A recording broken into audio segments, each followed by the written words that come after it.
pwede ka bang kumain ng avocado everyday? Marami po itong benepisyo. At ano rin yung mangyayari kapag sumobra naman yung kain mo. I-discuss natin lahat yan. Halimbawa, itong isang avocado. Pwede nyo yung hatiin ng 5 portions. So, yan na yung fat nyo for the day. So, pwede dun sa almusal nyo, sa tanghalian nyo, hapunan nyo, and dun sa 2 merienda kung kayo ay diabetic or kahit normal person. Kasi nga, itong avocado, pwede mong gawing sandwich spread. Imbis na mayonnaise o keso. So, pangpalit yan. Tapos, pwede mong ilagay sa iyong salad at sa iyong desserts. So, i-discuss natin. Itong prutas na avocado, creamy, malinamnam. Pero, meron siyang fat. 25 to 30 grams kada isang buong avocado. Pero huwag kayong matakot kasi sa mga diabetic at saka sa pangkaraniwang tao, low glycemic load ito.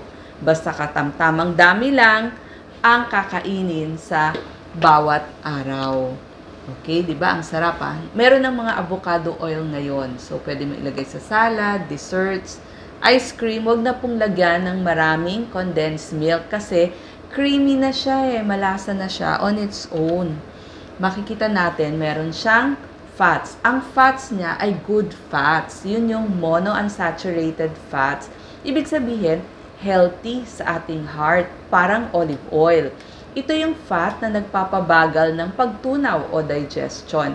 Kaya maganda sa ating blood sugar. So, nire-reverse niya yung insulin resistance ng ating blood sugar at mas maganda or stable, steady ang blood sugar ng fat ng avocado. Bukod pa dun sa meron kasi siyang soluble fiber.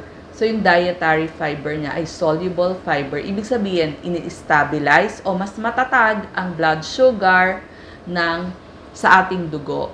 At ito yung prutas, isa sa mga prutas na merong protina. Pero makikita nyo, kompleto, vitamin A, C, E, may K pa yan. Ito po lahat vitamin B's. Magbibigay sa inyo ng energy. Folate, marami siya. So, pwede sa buntis. Meron pang mga mineral, calcium, magnesium, phosphorus. Bagay sa buntis at breastfeeding. Potassium niya, mas mataas kesa sa bananas.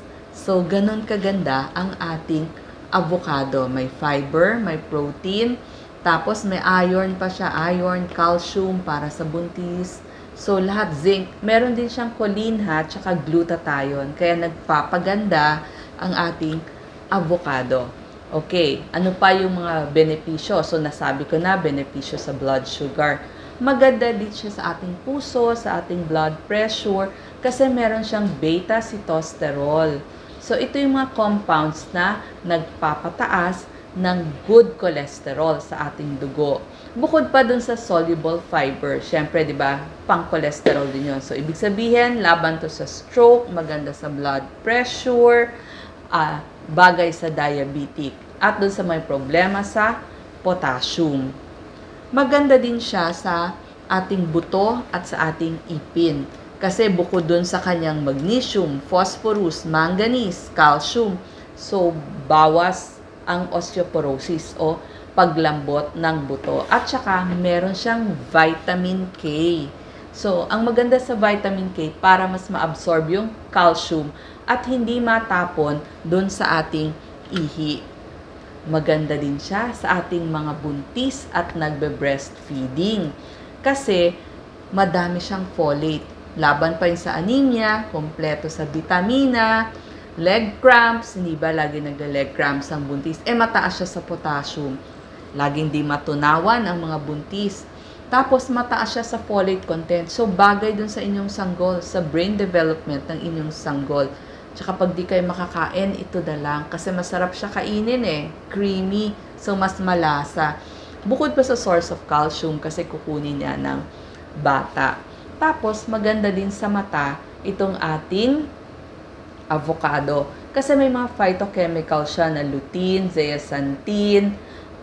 Lahat po yan maganda. Protection natin laban sa ultraviolet rays ng sun. Protection natin yan. Tsaka yung monounsaturated fatty acids niya, tumutulong maabsorb yung mga beta-carotene para iwas sa age-related macular degeneration o yung paglabo ng ating mata. Okay? Anti-cancer din to ha, kasi meron siyang folate. So, meron siyang mga phytochemicals, carotenoids. So, maganda ito laban sa mga enlarged prostate at saka sa mga ibang cancer. Bukod, kasi mataas nga sa folate. Tapos, meron din siyang beta-sitosterol. Yun yung maganda sa prostate. 4 times mas mataas ang beta-sitosterol niya kumpara sa oranges. Doon sa mga nalulungkot, maganda ang avocado kasi, 'di ba, sa lungkot or depressed, bumababa yung folate nila. So, pagbaba ng folate, tataas yung homocysteine. Yung homocysteine, hindi na makakadala ngayon ng nutrisyon dun sa utak. So, mas less yung paggawa ng serotonin, dopamine, norepinephrine.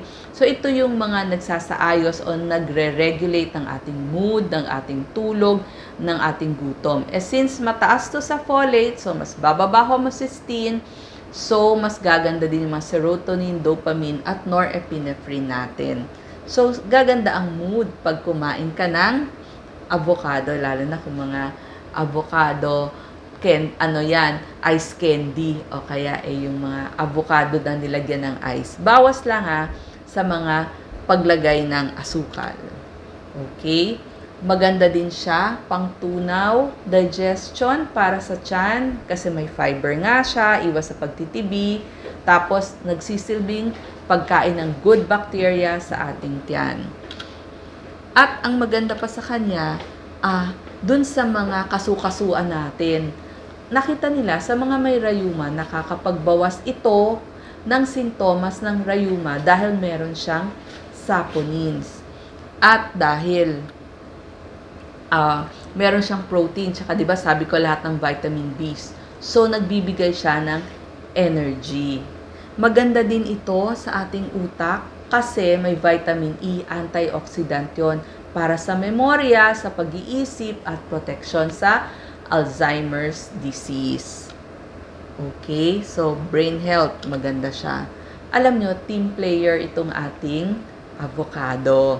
Diba, sabi ko nga, marami siyang vitamin A, D, E, K, lycopene. So, bagay siya ihalo dun sa mga prutas at gulay.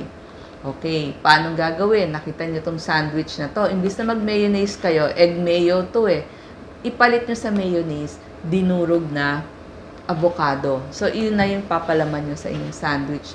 Pwede kayong gumawa ng mga salads. Ito, tuna, avocado, pipino, onion salad. Tapos, lagyan nyo ng 1 soy. So, any salad, pagpalit-palitin na, pwedeng tuna, chicken breast. Tapos, pwede nyo pa yan lagyan ng sibuyas, kamatis. Tapos, pwede kayong magawa ng fruit salad. Lagyan nyo ng melon, suha, pakwan. Pwede lahat yan. Tapos, alam nyo, dressing sa inyong salad, calamansi, avocado oil, lagyan nyo lang ng konting salt and pepper. Aba, dressing na yan. Pwede sa salad, sandwich, cakes, hot cakes. Yan, isama nyo doon sa inyong hot cakes, ice candy, ice cream. Basta bawas lang ng mga condensed milk. So, bawasan nyo lang.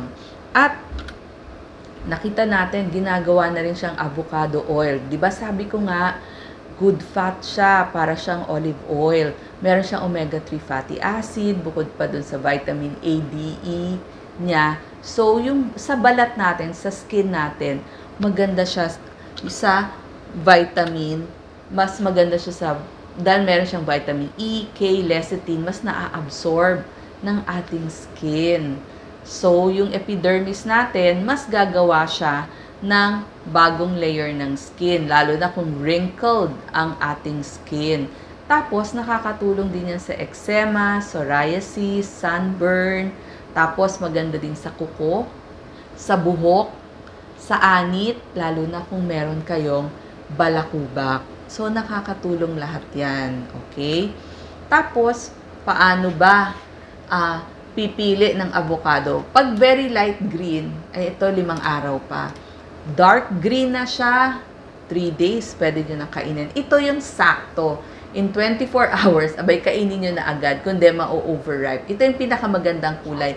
Medyo nagpa-purple na siya. Pero pag dark purple na or sobra ng medyo maitim-itim, overripe na yan. Pero pwede nyo pang gamitin, sabi ko nga, pampalit ng mayonnaise tsaka ng keso. So, ganyan. Bukod sa, minsan kasi yung pagpindot, hindi talaga tama eh. So, minsan mas maganda based on kulay, based on pindot.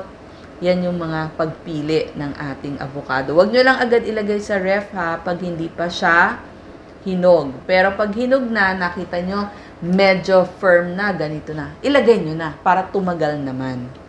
Pwede siyang tumagal. So, napakadaming health benefits ang ating avocado. Basta katamtamang dami ang kakainin, pangpalit. Sabi ko nga sa mga mayonnaise, salad dressing, sa ating mga keso, yan na po ang ipalit nyo, pandagay sa salad, sandwiches. So, napakaganda po kainin bukod sa creamy, malinamnam, masarap. Salamat po.